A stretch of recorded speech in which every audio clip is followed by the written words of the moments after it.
everyone, this is Gilded Age, and I'm here with my recap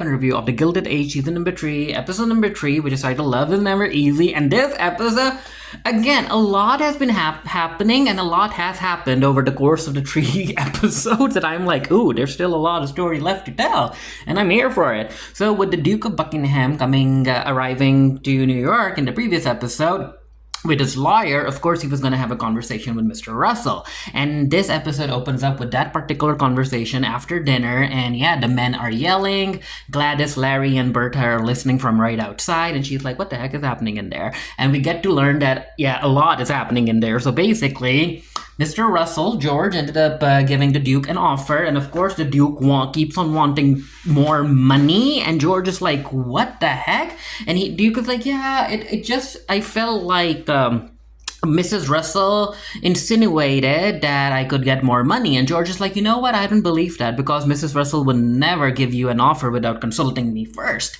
But yeah, you can tell that George realizes that the Duke needs them more than they need him. But of course, the Duke is still gonna play the game, because again, he knows how important this engagement is to Mrs. Russell, and he tries to play that card in front of George, and George is like, you know what? Frankly, I do not care. Oh yeah, Marion's there too. I forgot. But yeah, Marion and Gladys have this little conversation where Marion is like, you know what, I kind of feel relieved that when it comes to someone marrying me, they don't have to be concerned about the money that I can offer or the status, because if a man really wants to be with me, it will be out of love. And of course, she doesn't want Gladys to take it the wrong way, and Gladys is like, I do understand what you're trying to say, Marion. So the talks between George and Hector didn't really go the way that Berta planned, and she's like, George, is it really over? And George is like, yeah, I think so. And so Hector decides to leave. He won't be staying. However, he will be spending his time in New York. But again, the entire thing about the Russells hosting him, not anymore. So it's time for everybody to go to bed, and Marion is like, you know what, Larry, it is high time you take me home. It's quite late. However, Larry decides to close the door, and the two start making out, and I'm like, damn it, Marianne. Larry has been with women before, you know, so you gotta be careful. And while they're kissing, Berta's handmaid comes in, and yeah, she notices them kissing, and of course Marion is concerned. She's like, now the maid is gonna tell your mom, and your mom is gonna, I'm not really sure what your mom is gonna think of me. She's gonna think that I'm trying to seduce her only son, especially because I'm a single woman. I'm supposed to be as pure as snow, and yada yada yada. Larry is like, you know what, I don't care. And I'm like, Larry, you're a dude. Of course you can say that. Marion ends up going to Ada and confides to Ada about what Larry did. And Ada is like, oh, well, you know what? In a sense, it won't matter, because Larry is courting you. And if you end up kissing your own husband-to-be, it's not a big deal. And this is where Marion, and I wasn't expecting that at all, but yeah, this is where Marion brings up the fact that Oscar once mentioned that Larry was involved with an older woman. And Marion's like, should I be concerned about that? And Ada is like, well, when it comes down to it, society gives more license to young men than they ever do to young women. And I'm like, yeah, Ada has a point. And I like the fact that Marion knows about Larry having been with other women. I like the fact, I like that she realizes that. And yeah, Ada is like, you know what, just see where Larry takes this, and just don't lower your standards for him.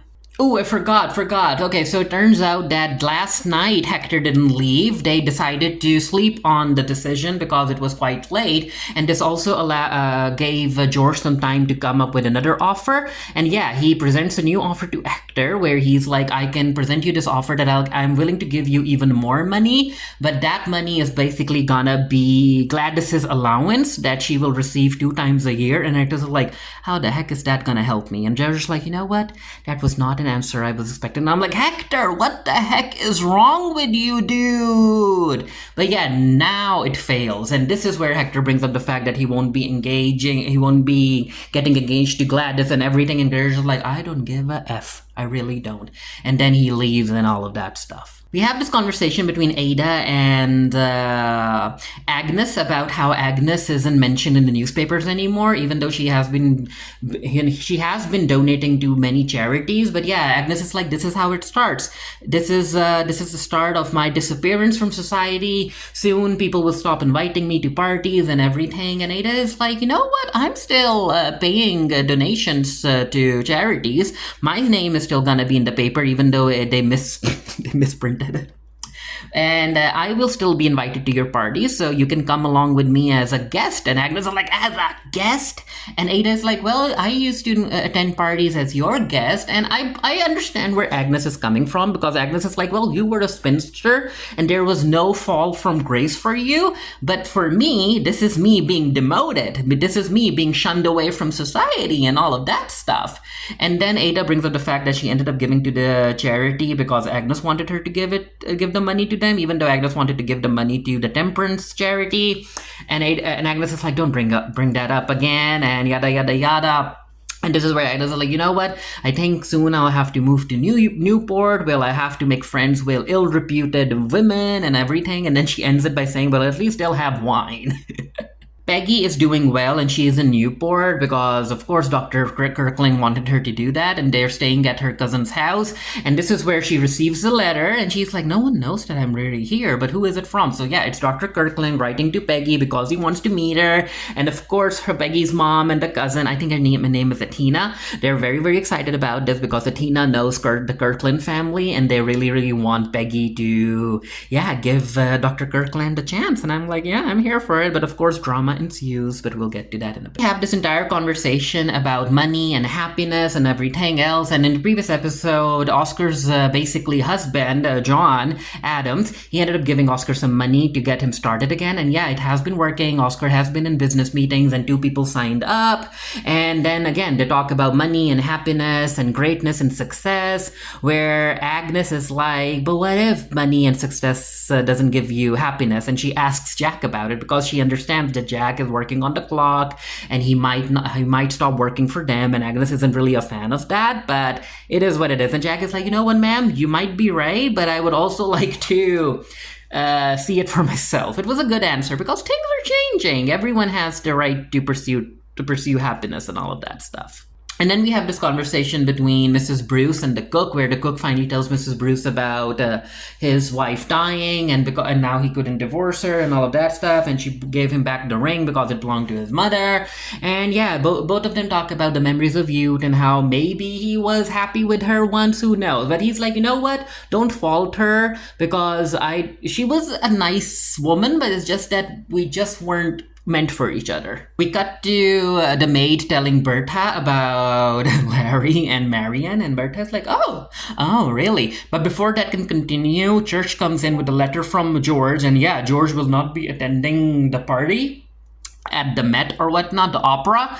And yeah, I'm like, no, go back to Larry and Marian. I really want to see how Bertha's gonna handle the Marian and Larry situation, because Bertha keeps saying that Larry likes his fun, boys will be boys and all of that stuff, but she does want him to get settled, and I think that she'll be okay with Larry marrying Marian, but let's see what happens. We cut to the opera, and of course Gladys is still looking for Billy, but Billy isn't there to be seen at the opera. However, the Duke has been courting the only daughter of the Lancey family. And yeah, Mrs. Fish is like, oh, so that means that the engagement is off and everything. And Bertha's like, well, even though he's still here, he has other friends, he will be meeting other people, but yeah, deep down, Bertha is very, very, she's not happy at all. So Bertha ends up talking to George because George came in late from work, and Bertha is like, okay, so the Duke moved on, he was courting the Delancey girl, her only daughter, and George is like, you know what, Bertha, you kind of don't have to worry about that at all, because Delancey, even though he has stuff in shipping and manufacturing and trade and everything, he was saved by me, and I know his finances. I know that he doesn't have the type of money that the Duke is expecting. So yeah, again, I have to keep reminding you that Hector needs us more than we need him. And that makes Bertha kind of happy. It gives her a glimmer of hope. And she's like, oh, George, don't go. Sleep with me tonight. And I think George understands what Bertha is doing. And he's like, no, I'm too tired. See you tomorrow.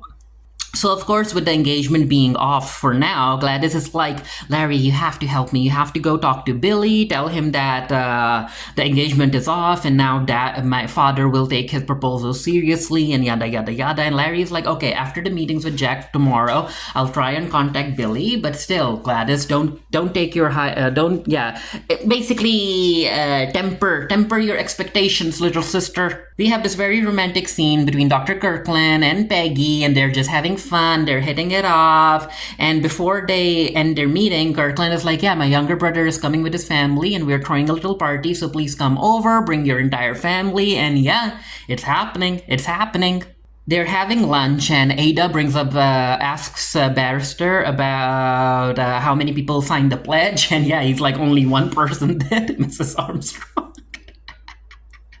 And Agnes is like, what the heck? My own maid betrayed me? And yeah, Mrs. Armstrong is brought up, and Ada asks her why she signed the pledge. And she's like, well, because or I think Agnes asks her. But yeah, she's like, it's very important because alcohol has ruined a lot of families. It was an important cause, and yada, yada, yada. So that's why I signed it. So basically, the Ada and the Agnes situation is still continuing because Ada is like, well, this was a cause very dear to me. I thought the servants would accept it and sign the pledge. It would have made Luke happy and all of that stuff. And again, because deep down Ada is wondering that if Agnes had brought up the pledge, would the servants have said yes? Because again, Ada is like, Agnes, you've always had more power when it comes to wielding authority, and even though I am paying the servants' wages, they still don't listen to me. And I'm like, Ada, you're kind of going about this the wrong way. Just because you've paid their wages does not mean that they have to believe in your mission statement and sign the pledge. Like, you can't force them to sign the pledge, Ada. Like, stop.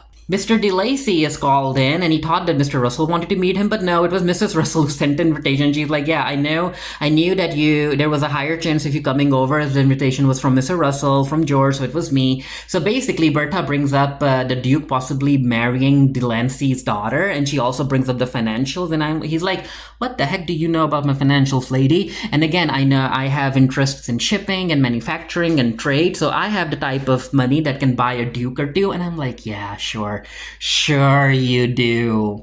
And then he brings up the fact that he doesn't want his daughter to marry the Duke anyhow because he wants the grandchildren to be born and raised here in New York, where he can be near them. And he brings up the fact that that Bertha is putting a lot of work in the status of these things, and she's giving them way too importance than just should be. And Bertha's like, yeah, sure. And then Delancey basically leaves with the fact that, you know what, Mrs. Russell, you're way more interesting than the Duke. I hope you know that. It's time for Jack to accompany Larry to the meetings, and yeah, he's all suited, and everybody except for Mrs. Armstrong, yeah, they support him and wish him luck. Peggy is back from her little walk with Dr. Kirkland, and Tina and Dorothy are like, so what happened? Will you be attending the little party and everything? And yeah, of course Peggy will be attending. But then Peggy brings up the fact that she isn't really impressed by his pedigree or the money because it doesn't consider the person. And I'm like, Peggy, I understand where you're coming from, but the pedigree and the money, they do play a role in shaping the type of person a person ends up being, you know? Dr. Kirkland is the way that he is because of the money that he has and the upbringing that he has had. But oh well. Apparently, the investors that Larry and Jack had talked to, they both said, they didn't say no, but they were like, you know what, we'll call you, don't call us kind of thing. However, Larry is like, hey, don't let your hopes down yet. The next person that we're gonna meet is an actual clock inventor. He'll understand what we're trying to do. And yeah, the clock inventor is very, very interested in the designs, and he brings up some questions, which of course Larry isn't able to answer. And I like the fact that Jack found the courage to step in and explain it, and they're like, you know what, we're still not sold on the design, you know, we're not really sure if it's gonna work. And Jack is like, hey, these are 2 prototypes that we created, take them home, use them, and then come back to us. And the creator's like, well, what if we copy them? Larry is like, well, we think that you guys are gentlemen and you wouldn't do it. And Jack is like, also, we have a patent. Of course, Jack feels a certain way after the meetings because they didn't go the way that he expected. And this is where Mrs. Armstrong walks in. And she's like, you know what? You young people, you think everything has to happen in an instant. And the fact is that you aren't thinking about this positively, even though the meetings didn't go the way that you expected them to. The fact that you were still able to get your foot through the door and even be able to talk to such people, like, you've gone way far than anyone else have ever. And this kind of helps Jack feel a bit happy, and he's like, oh, so you're the type of person who thinks like a businessman, right? You don't let feelings interfere. And she's like, yeah, that's why I didn't put in some money for your little patent, because again, I needed proof. So yeah, it just helps make Jack feel happy, and I do feel that the inventors are gonna come back to him after they've tried out the clock. So the railway thing isn't really going the way that he expected, and George's secretary is back, and he's like, we need way more money. And George is like, yeah, sell more assets, and the only assets they have are for Gladys's dowry. And he's like, sell them, I don't care. I want to invest everything into this deal. Because my entire life I have had people tell me not to do the impossible, but I still end up doing it. So yeah, we are going all in. Sell the dowry. And I have a feeling that, considering that this episode ended with the announcement of Gladys being engaged to the Duke, I have a feeling that when the deal falls through, or George loses some kind of money or whatever, some amount, I feel like Hector might break off the engagement, but let's see what happens. And then we have the scene where Peggy and her parents ends up meeting Dr. Kirkland and his parents. And ooh, this scene, so much to talk about. There's so much to talk about. So yeah, you can tell that something's off when it comes to Dr. Kirkland's mom. And ooh. Because the parents bring up how Peggy is well educated and all of that stuff, and instantly the mother brings up the fact that both of her sons are way more well educated. One went to Harvard, the other to Yale, and yada yada yada. And then Dr. Kirkland is like, hey Peggy, I need to take you. Let's go. I need you to meet my brother. So this leaves the parents alone, and this is where Kirkland's dad brings up the fact that he might know where Dorothy's family is from, and she brings up her maiden name, and he's like, no, I don't think I know him. And instantly the mom is like, oh no dear, we don't know anyone in that area. We have been living in Newport for 5 generations. And then she brings up what Peggy's dad does, and she's like, aren't you some sort of salesman? And he's like, no, I run my own pharmacy and medicine and all of that stuff, my own medicine and ingredients. And she's like, isn't that a salesman? But no, that dude went to school to learn pharmacy. And I'm like, I know what you're trying to do, lady, I know. And the dad steps in. I'm going to call him Mr. Kirkland. Mr. Kirkland steps in, and he's like, dear, I have bought a lot of medicine from Mr. Scott's pharmacy. You owe this man a great deal. And then she's like, okay, so is this pharmacy is it like a family business? And he's like, yeah, I tried to make it a family business, but Peggy had other ideas. He's like, no. You don't understand. How long has this business been in your family? And Mr. Scott is like, well, I founded it. And she's like, oh. And he brings up the fact that he was a slave, and after freedom and all of that stuff, he basically built his entire career and family life. And you can tell that she is not a fan of that at all. And I'm like, ooh. So not only does this scene talk about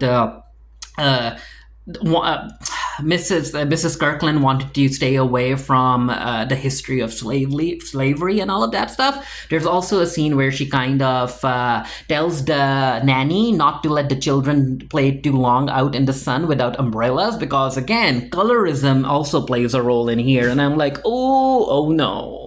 Gladys talks to Larry about what Billy said, and he's like, well, I don't think Billy is gonna say yes or ask that for your hand in marriage again, because he's moved on. And she's like, what do you mean he's moved on to another woman? He's like, I'm not sure, but he doesn't see any way that the two of you can move forward, because yeah, mom got to his mom. And Gladys like, I think mom is telling the truth when she said that I know nothing about love. Maybe Billy never loved me. And Larry's like, don't think like that, Gladys, don't.